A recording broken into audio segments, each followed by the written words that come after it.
British Legion representatives visiting Berlin at the invitation of German ex-service organisations are received by Hitler. Standing side by side, British Legion officials and the man responsible for the worst atrocities in modern history.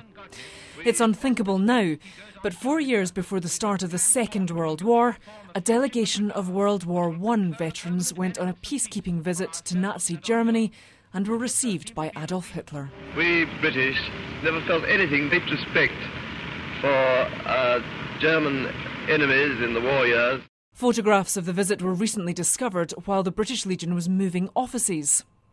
Led by the Legion's then chairman, Major Francis Featherstone Godley, the delegates travelled to Berlin, desperate to avoid another war. They were greeted with Nazi salutes from thousands of Germans who lined the streets. The 5 British officials were even taken on a tour of Germany's first concentration camp and met the surgeon Karl Gebhardt, who later performed medical experiments on inmates at Auschwitz.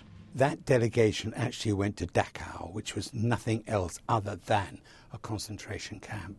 They then met the doctor who performed these appalling operations on people. How interesting that they were prepared to show what they were capable of doing to the British, maybe to induce some fear in them. The film was unearthed by researchers for the Discovery History Channel, who also discovered this footage of 800 German ex-servicemen visiting London as guests of the British Legion, even going on a pleasure boat trip down the Thames, waving their swastika flags. Coincidentally, on the same day, Neville Chamberlain flew to Germany for negotiations with Hitler.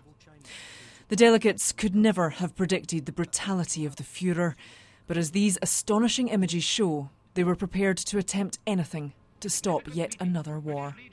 Jane Dougal, Sky News.